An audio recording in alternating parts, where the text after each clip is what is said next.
Hello, welcome back to Greenhill Today. I'm Tej Dingra. And I'm Lane Herbert, and we're very excited to bring you to the very first episode of Greenhill Today for the 2020-2021 school year. So although the circumstances we're in are a little bit different than we expected, we're still really excited to be back on the show for our last year as seniors. So with online learning and a possible continuation of the hybrid model, we're going to be conducting all of our segments and interviews on Zoom calls, and we're going to be doing all of our in-studio segments recorded at each of our houses. So during this quarantine summer, things have definitely been a lot slower for all of us. So we're going to take today's episode to highlight some seniors who have stepped out of their comfort zone and done some pretty cool things.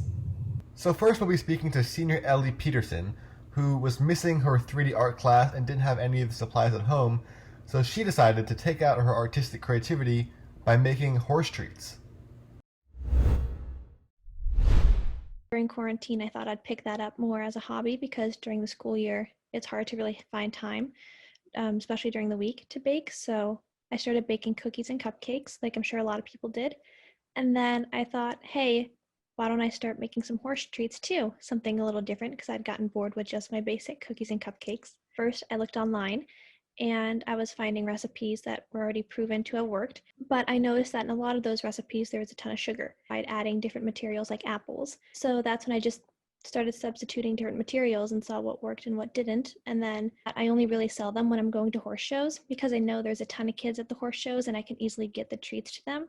Horses have been very spoiled because most of the treats I make go to them.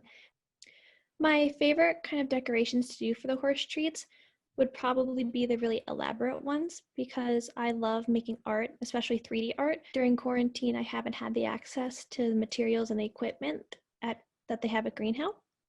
So I found that the horse treats are kind of my own way to keep making art a little bit. So just experimenting in the beginning and figuring out the different designs I can really do and how to outline, and then practice of knowing what looks good and what doesn't look good has helped me with the horse treats.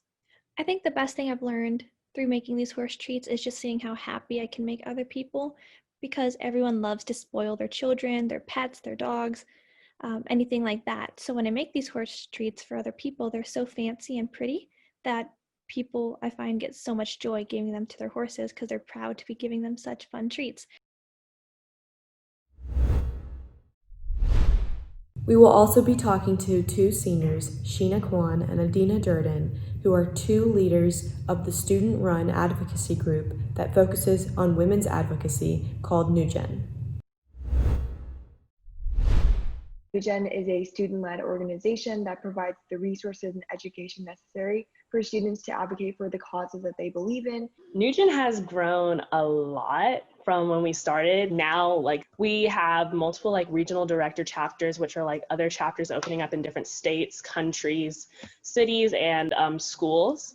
And they also help spread the message in their area. And then we have so many people on our team, with journalists or columnists, and editors, outreach directors. Middle junior year, I attended the 2020 Dallas Women's March, and I saw it was really cool that everyone was sort of there for the same cause, and there were people of all different ages just there to support each other, and I thought that was a really cool thing to see, and I wanted to do more with that. Joining NewGen allowed me to learn a lot more about feminism besides the points of just saying, yeah, I'm a feminist, equal pay, equal rights type of stuff. It's a really cool experience. People have from all around the world have so many different perspectives, and you really get to hear about things they experience within their community or their country that we really don't have any knowledge of. And so I think that's a really great experience. And it's cool to have people in India or something saying, oh yeah, this is kind of how we show stuff to our community. Maybe you should try that. And it's an eye-opening experience because Sheena said, stuff happens over there that doesn't happen here. And so it's very educational and informative. Yeah, we love talking about the Purple Project. It's our newest project, and it's basically like a series of webinars where we bring in leaders from or like different organizations to talk about important issues.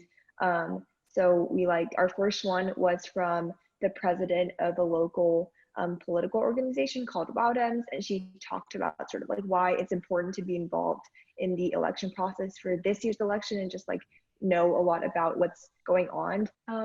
Personally, I hope that we get as many people involved as possible, and I hope that they sort of join New Gen and be a part of New Gen, and as they're a part of New Gen, like learn what it means to be an advocate and sort of change, like being part of New Gen changes their perspective on the world for the better. And I think that we really want to expand it globally and focus on problems that are not really covered in social media or like the media generally. So I think just like making or bringing in as many people as possible so that we can help each other grow a community and support each other is the main goal for me. Yeah, and then I would say my main goal for Nugent is like whenever someone asks about like something like, oh, this educational problem, someone can be like, oh yeah, I know this really cool website, Nugent, and then send it over and be like, they have everything you need to know about it. And then definitely expanding our reach and like expanding how many members we bring in as well. Thank you very much for tuning in to the very first episode of Greenhill Today. I know we focus pretty heavily on upper school students this episode, so please look out for our next episode. We're going to be talking to Mr. Hark as well as various teachers from both the lower, middle, and upper schools about their work they've done to adapt their learning to online learning, and then their general mindsets and advice as we head into the upcoming year. But for now, that's all we have for you, so we'll see you next time on Greenhill Today.